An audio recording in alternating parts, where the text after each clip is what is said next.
ADC12 बनाना है ना, तो उसमें बेनिफिट क्या है? पुर्जे पुर्जे के अंदर और सिल्ली के अंदर कोई ज़्यादा फर्क थोड़ी ना है। ठीक है, लोग बाग तो जो है डाई कास्टर जो है आधे ज़्यादा तो क्या करेंगे, पुर्जा खरीदते हैं, गलाते हैं और उससे कास्टिंग कर लेते हैं। ठीक है, तो उसमें कोई ज़्यादा फर्क थोड़ी ना है। लेकिन उसके साथ में अब वही बात अभी जो मैंने बोला था उसी को मैं दोबारा रिपीट कर रहा हूँ, उसके साथ में कौन सा ऐसा मटेरियल मिलाएं जिससे कि हमारी इनपुट की कॉस्ट जो है ना वो रिड्यूस हो, कम हो। ठीक है, वो कलाकारी है। हमें यदि हम इनपुट की कॉस्ट कम करेंगे ना, तभी तो हमारा प्रॉफिट ऑफ मार्जिन जो है बढ़ेगा। यदि हमने दो इज इक्वल टू 2 कर दिया तो हमारा मार्जिन तो कुछ भी नहीं है। यदि 2.25 इज इक्वल टू 2 किया तो हमारा जो है ना 25% का मार्जिन आ गया। और यदि हमने 1.5 प्लस 2 की 1.5 इज इक्वल टू 2 किया तो हमारा 0.5% का मार्जिन बढ़ गया। ये जो है ये दिमाग का खेल है। ये इसको बोलते हैं प्रॉपरली इम्प्लीमेंटेशन, किसी प्लांट का इम्प्लीमेंटेशन करना। और ये जो है सिर्फ एक्सपीरियंस आता है, किसी किताब में नहीं लिखा हुआ। हमारा ये बेटा जो ना ये इसको सीख गया था, प्लांट लगा लिया इसने। अभी मेरी भी जरूरत नहीं है इसको। मैं कब जाता हूँ, महीने में 2 महीने में एक बार जाता हूँ, कभी जाता हूँ या किसी हाँ नाम लेके चल रहा है मेरा ये कि हम मैं शर्मा जी का लड़का हूँ, वो तो अलग है। लेकिन मैं तो नहीं जाता। लेकिन हमने अपनी कैलकुलेशन कर रहा बैठ के जो है क्या नाम से जो है यहीं पर ही एक रॉ हैंड लड़के को रखा हुआ है, वो स्पार्क लगा के रिपोर्ट देता है कि जी इसकी रॉ मटेरियल की स्पार्क जो रिपोर्ट ये आई है, बोलो उसमें क्या डाल दूँ क्या निकाल दूँ। वो मैनिपुलेशन, एक तो कैलकुलेशन होती है मैनिपुलेशन, वो मैनिपुलेशन ये सीख गया है, तो उसमें अपना चला रहा है प्लांट को। 4 पैसे स्पेक्ट्रोमीटर का काम तो उसी टाइम जब मेल्ट हो रहा है उसी टाइम काम है ना, वो उसी टाइम बताएगा कि ADC12 की क्या क्या प्रॉपर्टीज हैं जी?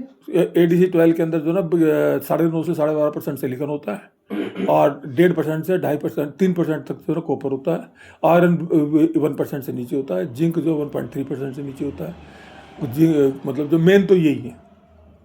अच्छा, जैसे हम ये कैन वगैरह भी यूज कर सकते हैं इसमें? बियर कैन वगैरह कर सकते हैं? हाँ कर सकते हैं।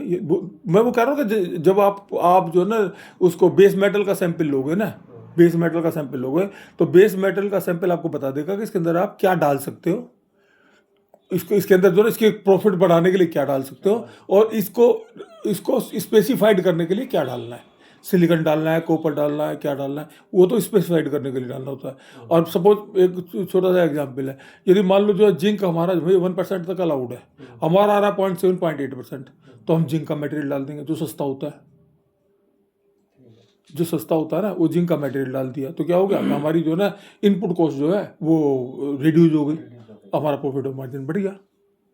आयरन हमारा जो है क्या कहते हैं 0.7 आ रहा है या 0.8 आ रहा है, हमें चाहिए 1% तक या 1.3 तक चाहिए, तो हम जो है ना कोई ऐसा मटेरियल डाल देंगे जो कि आयरन से मतलब इंसर्टेड मटेरियल है जिसमें आयरन वगैरह लगा हुआ है, उसको डाल दिया। उसकी कॉस्ट कम होती है, रॉ मटेरियल की कॉस्ट कम होती है, उसको डाल दिया तो उससे हमारी जो है इनपुट कॉस्ट जो है रिड्यूस हो गई। नहीं, पर वो जैसे उसमें जैसे कई मान लो कई ब्लॉक आए इंजन के, उसमें नट लगे हुए हैं लोहे के, इंसर्ट बोलते हैं उनको। ठीक है जी, वो हमने डाल दिया, पर वो उसकी वो मेजरमेंट कैसे हो कि भी इतना इतना लोहा डालना? वो सब ऑपरेटर होते हैं ना और सुपरवाइजर होते हैं, सबको नॉलेज होती है, उनकी फिंगर टिप के ऊपर होता है कि क्या किस चीज़ को डालने से क्या निकलेगा। एक लड़का आप जो कह रहे हैं एक लड़का भी आप हमें प्रोवाइड वो करवाओ। तो कोई एक कहोगे 36 आए, मैं भी अपने ग्रुप में डाल दूंगा तो 36 वो आ जाएंगे। क्या जिसका तजुर्बा हो तो वो ये हाँ सब सर, देखेगा। हाँ सर, मेरी तो 5वीं पीढ़ी चल रही है।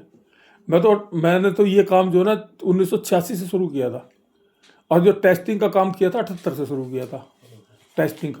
और जो ये इसका काम जो है मैनिपुलेशन का काम, जो मैनिपुलेटिंग का इसका जो कैसे क्या डालना है कैसे निकालना है, ये 1986 से शुरू किया था। तो मेरी तो इस समय 5वीं पीढ़ी चल रही है, जिसको मैंने सिखाया फिर उसने किसी और को सिखाया फिर उसने किसी और को सिखाया, तो इस समय मेरे ख्याल में से 4थी या 5वीं पीढ़ी चल रही है मेरी। 47 साल हो गए मेरे को।